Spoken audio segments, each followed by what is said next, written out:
Hello and welcome to episode 9 of my sequence of videos about solar panels and ownership thereof and generating my own electricity, all that sort of stuff. So this episode is going to be about the fact that I've had the system for a year now. So I'm going to do a roundup of all of the things that have occurred in the first year of me owning solar panels, and give you some information on how much I've generated and how much I've saved and that sort of stuff. Hopefully it'll be useful for somebody who may be considering getting panels for themselves. So without further ado, let's get into it. So I suppose the first thing to say is I'm really glad I had them fitted. I've not had any real problems in terms of structurally or anything. There's not been any issues with having all those panels on the roof. I've not had any kind of water leakage or anything like that. So it's all been completely uneventful as far as that goes. And in terms of what I've made and stuff, I've been getting together some facts and figures, so I'll see if I can relay this information to you in a meaningful way. So in the first 12 months of ownership, I've worked out that I have saved earned, as it were, about £1,500 back. So when you look at the capital outlay of having all of what I had done, at this rate of about £1,500 a year savings, we're looking at a repayment of about 8.5, 9 years, something like that, which is pretty much exactly what the people who sold me the panels and fitted them, etc., quoted me. It'd be about a 9-year payback. So I can say that they have obviously calculated correctly. That seems to be broadly in line with what I'm seeing. So after about 8.5, 9 years, I should have recovered all of my outlay, and then after that it will all be profit.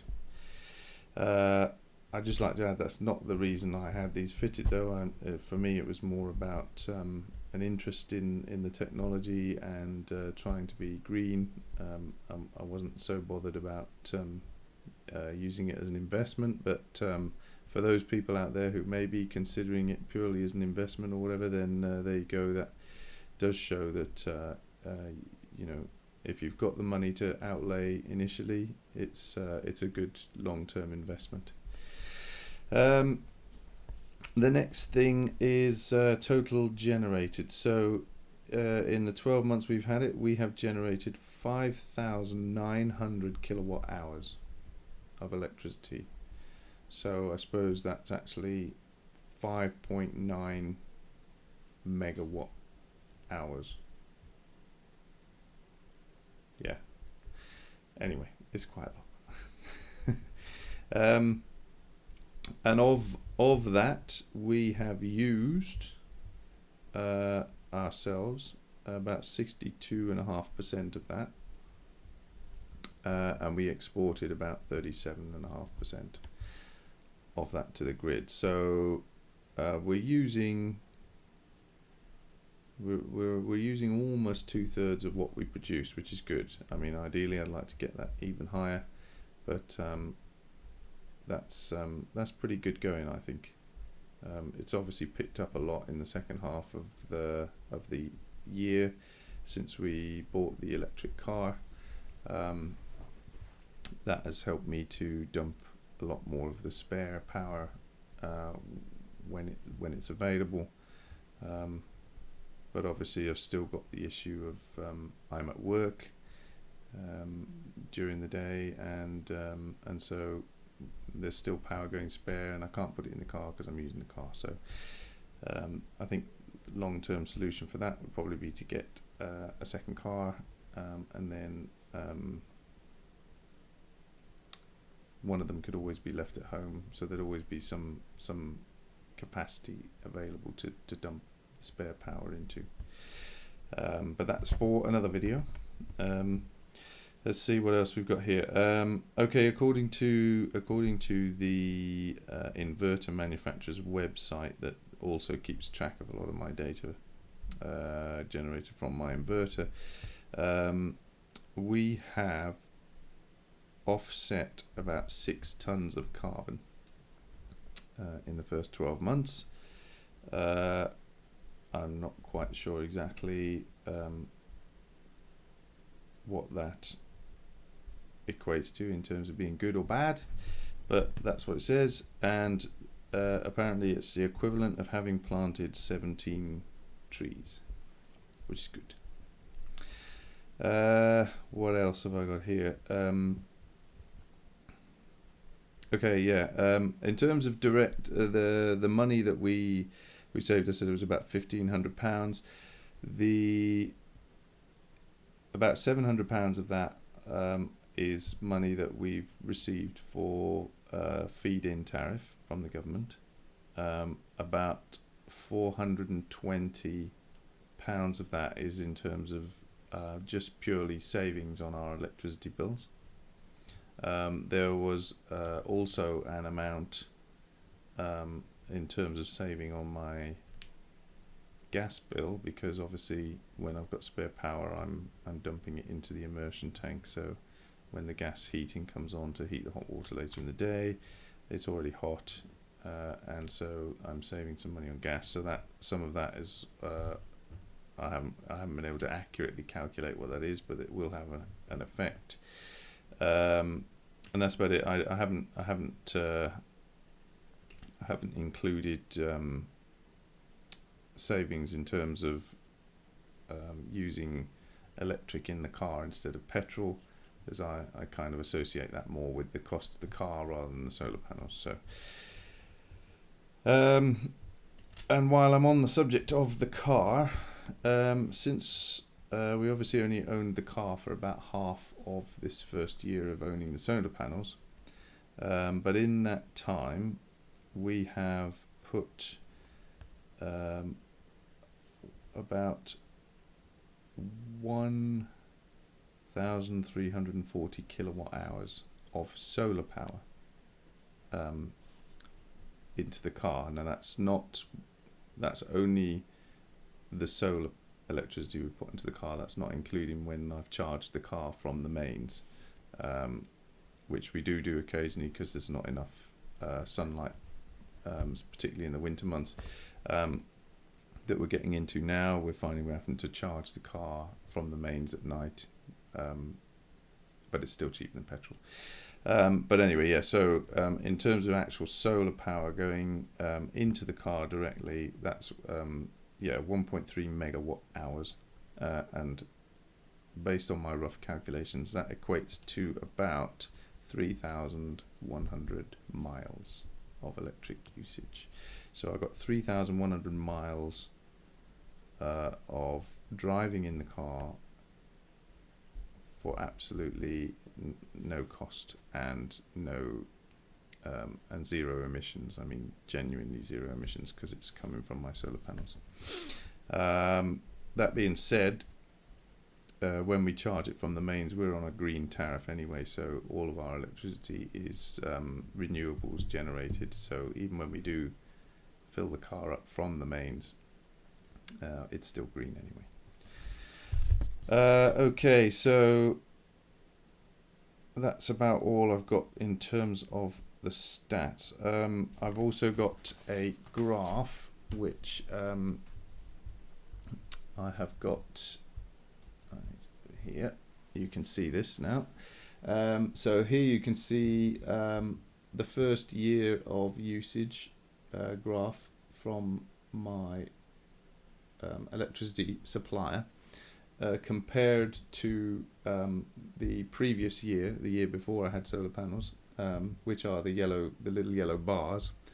So you can see that whereas the year before my usage was a lot higher than it is for the year where I've had the solar panels, which is the green bars. So in most cases, you can see it's almost halved, and in some cases more than halved. Some cases a bit less than halved, but on average it's probably about halved. So that's pretty good. I'm impressed with that.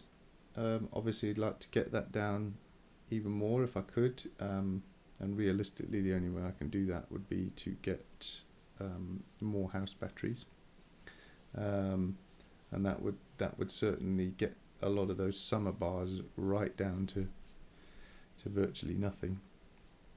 In the winter it won't help an awful lot. There just isn't enough sunlight to offset the household usage. We just can't generate enough. So the other thing I wanted to say about is the number of alarms and problems we've had with the inverter. So I've got another image here of the output from the inverter, giving you all the errors that it's had in the first 12 months. And you can see there are 7 alarms. All of them it recovered from. A couple of them I think were caused by power cuts that we had, and nothing to do with my system. Lost power from that. I think that's the grid lost fault ones. The other ones are stuff to do with the batteries. I don't quite understand exactly what they are. I think there's been some problems where either the battery's been discharging too quickly or charging too quickly. I've had that looked at, and they adjusted some settings, and to be honest, I've not had many more problems since then with the battery. I don't know exactly what a lot of these are, but it recovered from all of them, and it sorts itself out, and it kind of resets itself, and then it's all fine again. So I think they're stored there for potentially future investigation, or should you have a warranty claim or something like that, maybe. But so far, it's not been a problem. I've had some other issues which I have contacted the manufacturer about, where I get a strange situation where the unit keeps sort of clicking on and off while it's trying to charge the battery, which is not accepting the charge or something. It's quite an odd situation, but it's easily rectified. I just have to turn the panel off for a second, let it stabilize, and then turn the panels back on again, and that sorts it out. They didn't know exactly what's causing it, and it's a very difficult thing to sort of get them to come out and look at, because it happens so rarely, and there's no sort of pattern to when it happens. It just seems to do it occasionally, but as it's easy for me to sort it out, I just click it off and click it on again, and it's all sorted. So I'm not too worried about that. So since the last video, I've also invested in a slow cooker, which I have added into my control system, as you can see from this next image. So it's a good way to use up some spare electricity, because it cooks slowly over the course of the whole day. We can chuck stuff in it in the morning, switch it on, go to work. By the time we get home, dinner's cooked, and it means we're not using a gas hob or anything like that. It's all just come from the solar. So it's sort of a good way to try and utilize a bit more of the spare power that's available. And initially I just put it into the control system as just a bit of fun, really, because I had a spare plug, and I put it in. It's not the sort of thing I would realistically keep track of, but for now, I put it in there because I got space for it.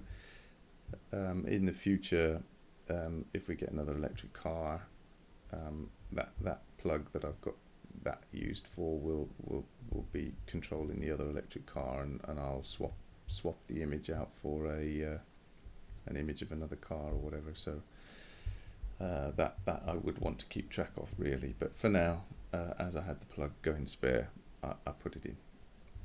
But it's a good way to use up a little bit of the extra power that's going spare.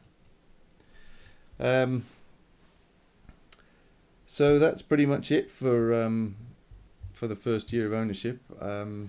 It's been completely uneventful, no problems really. Like I say, a few alarms have gone off, but they're not alarms in terms of, you know, sirens going off or anything like that. It's just the inverter records an alarm, it clicks a bit and then it recovers itself and it carries on. I've not really had any issues to speak of.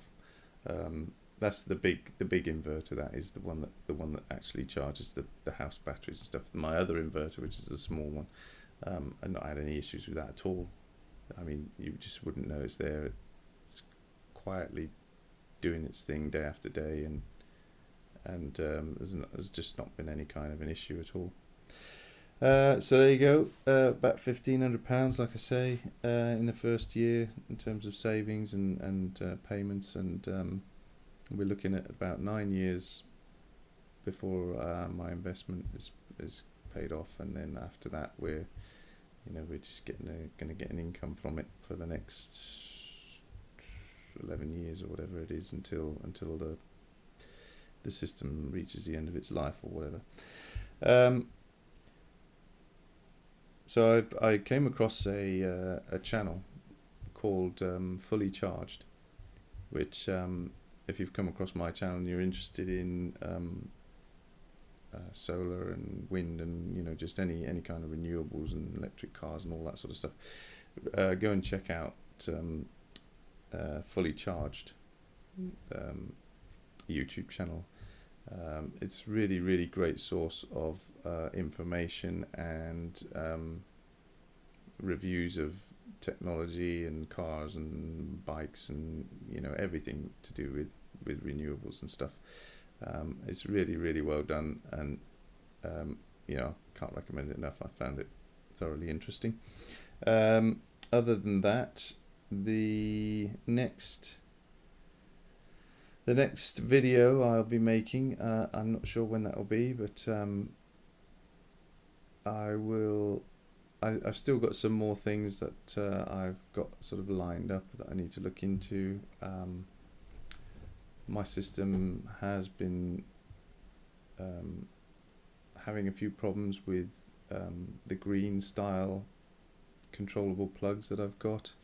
If I try and activate any of those suddenly now, it seems to disable the pink ones. So I need to investigate and look into that probably this week. I've also got some ideas about I'd like to get a few more solar panels. I've still got a bit of roof space that I could put some more on, and particularly if we're thinking of getting another electric car, another sort of kilowatt of extra capacity would probably be useful, but I need to think whether or not I can how I can go about doing that. The angled roof that I'm thinking of would be fine in the summer, but sort of from about October onwards, so for about 4 months of the year, I think it would get cast in shadow for the morning by my neighbour's house. So it's whether or not it's going to be worth doing it or not. I need to look into that too. I want to do some more work on my control system to try and get it to be a little bit cleverer. Maybe if I can get it to sort of look at weather reports and stuff, it can be a bit more intelligent about when to try and dump spare power into the car, and when to not bother, and that sort of thing, and when to charge the car at night. If you know it's going to be sunny the next day, maybe you don't need to charge the car at night, and it can work that out itself. That would be quite interesting. I'd also like to get some way to get the battery level from the car into my control system, so that I can actually know how much power is in the car at any given time, because that will help my system to make more sensible decisions in terms of where to send spare power. So that's something else I'd like to look at. So hopefully I'll be able to report back on some of these in my next video. But I hope this has been useful for anyone who's considering getting solar panels, and wonders what's involved and what it's cost and what the returns are, etc. And that's the end of the show, and I'll see you again next time. Goodbye.